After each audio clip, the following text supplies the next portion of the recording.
provavelmente favorável aos municípios, para poder se manter a desoneração desses municípios. E tanto os 17 setores quanto os municípios, no que toca à desoneração, qualquer eventual contribuição do governo para poder haver um aprimoramento no programa, que seja feito por projeto de lei e não por medida provisória. Não, agora é retomar o diálogo já a partir de amanhã com o ministro Fernando Haddad, com o ministro Alexandre Padilha, para nós termos um bom desfecho também para os municípios. Eu acredito muito nisso. Acho que esse tema da desoneração é recomendável para as duas situações que haja a discussão via projeto de lei. Houve alguma quebra de acordo? Não considero. Não. O acordo que vocês tinham feito anteriormente previa a questão dos municípios? A perspectiva é que a desoneração fosse objeto de projeto de lei. E não está descartada também essa hipótese. Eu não vou dizer que está consumado, consolidado uma quebra de acordo. Absolutamente. Nós continuamos a discutir e vamos ter um bom termo nisso na base do diálogo. É a opção que nós fizemos em relação a isso. Está dando certo até aqui, nós temos o prazo da noventena que nos deu certa tranquilidade para isso.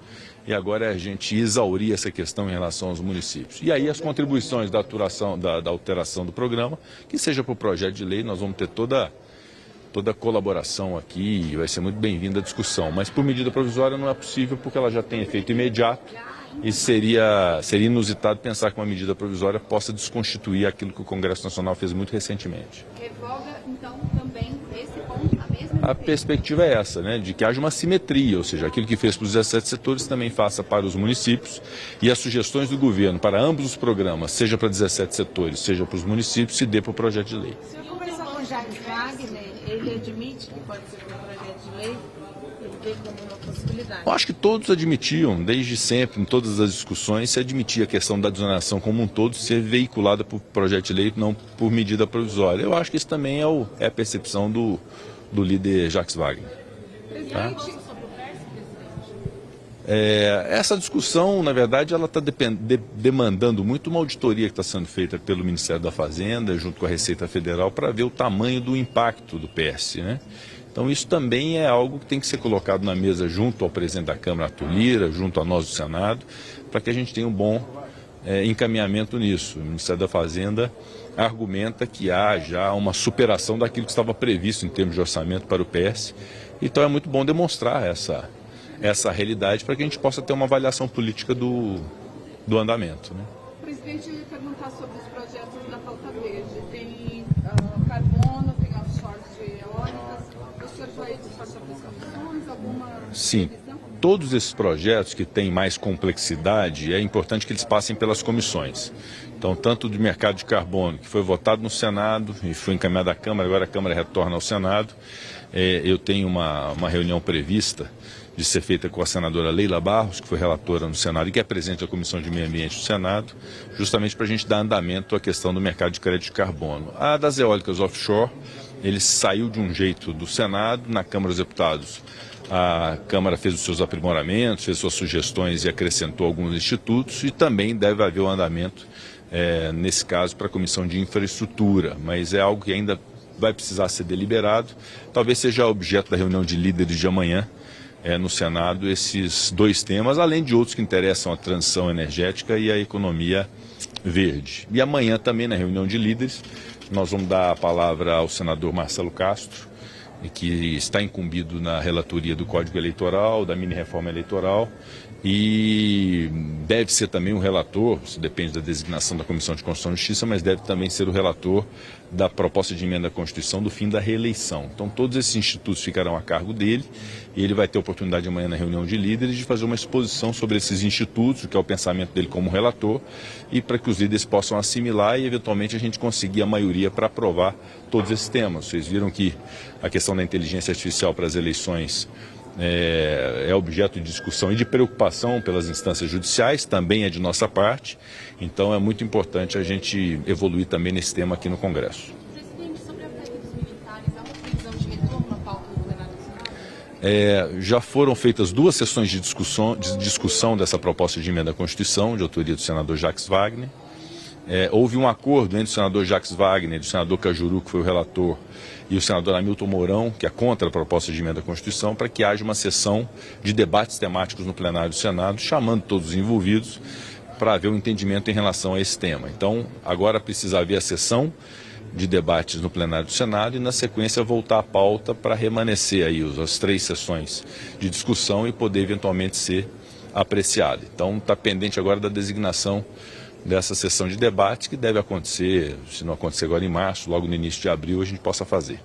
Presidente, o senhor colocou no ano passado como prioridade para esse ano a PEC dos mandatos dos ministros Supremo e também a PEC da questão da proibição do porte e consumo de drogas. Isso segue como prioridade? Sim, isso segue como prioridade. Essa proposta de emenda à Constituição, que é até de minha autoria como primeiro signatário, foi uma autoria coletiva naquele momento, na reunião de líderes, entenderam que eu devia ser o primeiro signatário, eu também entendi dessa forma, subscrevi, ela está na Comissão de Constituição e Justiça com o senador Efraim Filho. Há uma prioridade em relação a ela, até porque ela dá um equilíbrio no tratamento da questão de política antidrogas no Brasil. Ninguém quer pretender que haja pena de prisão a quem porta droga para uso. Isso nós entendemos, inclusive, que é uma questão muito mais de saúde pública do que de segurança. Mas não pode haver uma ausência de consequência jurídica para esse fato. Então a proposta de emenda à Constituição tem essa natureza, que obviamente ninguém quer inibir também o tratamento medicinal da maconha. Naturalmente, qualquer substância que possa ter uma demonstração de que possa ser útil para tratamento de saúde, ela deve ser usada, não é também o nosso pensamento. Mas não pode ser um libera geral em relação ao porte de drogas e, eventualmente, até tratar traficante como usuário e não ter nenhuma consequência jurídica, né? Inclusive pequenos traficantes. Então, essa continua sendo uma prioridade do Senado, de contribuição desse debate, e sob a compreensão de que esse é um papel do Congresso Nacional. A definição de lei, se é crime ou se não é crime, que tipo de pena deve ter ou não, essa é uma questão eminentemente legislativa e da política, né? Então nós continuamos com esse entendimento e eu acredito que nesse primeiro semestre possa ser votado na CCJ e também no plenário do Senado Federal. E outro tema em relação à PEC dos mandatos de ministro supremo de elevação da idade mínima. Essa é uma proposta de emenda à Constituição de autoria do senador Plínio Valério, que está na Comissão de Constituição e Justiça. É prioridade, o presidente Davi deve designar, se já não designou, a relatoria para poder também ter esse debate. Eu continuo a entender que esse é um tema muito relevante para a sociedade brasileira e, sobretudo, para o Poder Judiciário e para o próprio Supremo Tribunal Federal. Eu considero, todos os argumentos vocês já conhecem, eu já os reiterei algumas vezes, que eu acho que é algo muito positivo, assemelhado do que acontece em diversos outros países, e uma tese, inclusive, defendida por diversos juristas, que é algo que contribui muito para o Supremo Tribunal Federal, de permitir que haja essa rotatividade depois de um determinado período. Eu acho muito positivo. Não há muita lógica se permitir, não que tenha acontecido em algum caso concreto, mas se permitir alguém entrar com 35 anos e sair com 75 anos, sobretudo porque recentemente nós alteramos a disciplina, até contra o meu voto naquele momento como deputado, alteramos a disciplina da idade máxima, né, de 70 para 75 anos. Então, imagine, entra com 35 e sai com 75, para uma posição que tem um critério de indicação do presidente da República e sabatina do Senado, talvez não seja muito razoável a permanência por 40 anos em tese. Então, é essa discussão que nós estamos colocando de maneira muito honesta, contribuindo para o equilíbrio entre os poderes e para a própria qualidade do Poder Judiciário brasileiro. Sim, presidente, no começo do ano a oposição chegou a se reunir com o senhor ali, ainda durante o recesso, para discutir algumas pautas de interesse da oposição, entre elas, por exemplo, o fim do foro privilegiado e até a discussão, por exemplo, de uma PEC que proíba operações da Polícia Federal em gabinetes de parlamentares. Tem algum andamento sobre isso? Quais foram essas pautas, se isso vai ser tratado como prioridade? Bom, especificamente sobre essas duas que você se refere, o fim do foro privilegiado já foi aprovado no Senado, é uma proposta de emenda à Constituição que em 2017 foi aprovada no Senado. Eu, inclusive, quando presidente da Comissão de Constituição e Justiça da Câmara dos Deputados, pautei essa PEC na CCJ da Câmara e foi aprovada a admissibilidade dela, depois foi objeto de uma comissão especial. Então, nesse momento, cabe à Câmara dos Deputados uma decisão política sobre o fim do foro privilegiado e em que termos isso se daria, né? Se é pura e simplesmente um fim do foro, que tipo de norma vai haver para poder regulamentar a possibilidade de processamento de quem tem autoridade, um juiz de primeira instância, promotor de primeira instância, ou se há algum crivo diferente disso, alguma vara especializada, algum juízo diferente. Então, isso é uma discussão que, naturalmente, agora cabe à Câmara fazer, depois do Senado ter já aprovado essa proposta de de emenda à Constituição. A segunda que você se referiu? Sobre as outras pautas que eles apresentaram para o senhor, ou eventualmente uma PEC que... Você falou, é verdade, essa não está no Senado, essa questão da limitação de operações da Justiça. O que eu devo dizer é que busca e apreensão é um instituto de processo penal que se aplica a todo cidadão brasileiro investigado por algum tipo de prática ilícita, independente da posição que ele ostente. Obviamente que há filtros para isso, há critérios para isso, inclusive de juízo. Quem pode decidir uma cautelar dessa natureza e qual a forma que ela pode ser executada num ambiente, por exemplo, como o Parlamento. Como se deve operacionalizar uma busca e apreensão no âmbito do Congresso Nacional. Mas não é razoável nós pensarmos a proibição de medidas cautelares contra qualquer tipo de segmento ou qualquer tipo de nível de autoridade pública. Isso é um meio de investigação, dado ao direito de quem investiga poder coletar provas, mas obviamente que isso tem que ter critério, é preciso ter forma, é preciso ter equilíbrio nesse trato. Mas uma proposta que extinga essa possibilidade, eu acho muito difícil de avançar, especialmente por algum vício de constitucionalidade que possa ser apontado. Presidente, perdão, o senhor vai devolver a MP da reoneração que exclui os municípios? Perdão, cheguei atrasado. Você chegou. É porque nós falamos sobre isso aqui, na verdade, não, tranquilo. Para a Câmara. A questão da desoneração da folha de pagamento dos 17 setores e dos municípios, nós compreendemos que é uma desoneração cujo tema é um tema que interessa tanto aos 17 setores quanto aos municípios, eles são muito assemelhados.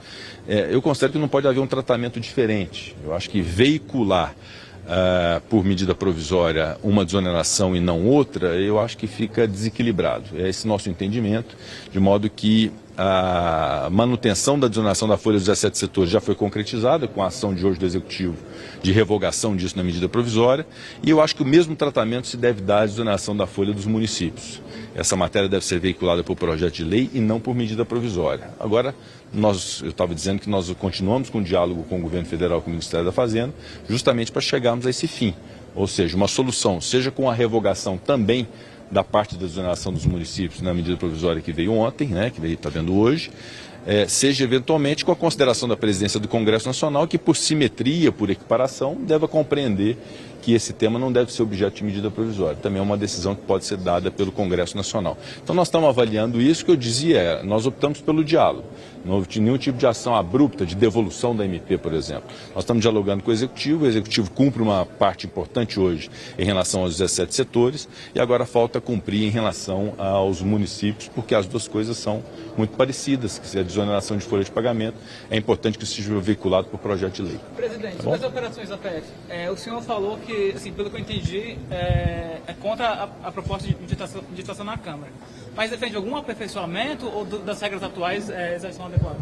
Não, eu considero que pode haver uma discussão sobre aperfeiçoamento, Eu não quero aqui especificar, porque de fato eu não me debrucei especificamente sobre essa proposta que está lá, de modo que eu não vou ser nem contra nem a favor. O que eu estou dizendo é que qualquer iniciativa que busque extinguir a possibilidade de investigação contra qualquer cidadão, inclusive aqueles que ostentem autoridade pública, é algo que pode gerar algum tipo de perplexidade e até de questionamento do ponto de vista constitucional.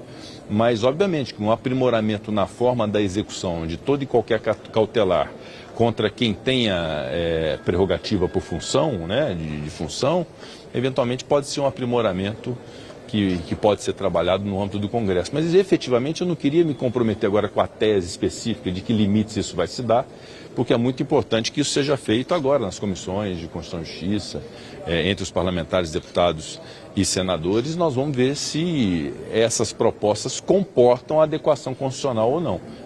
E aí, no momento certo, a gente decide como encaminhar no plenário do Senado.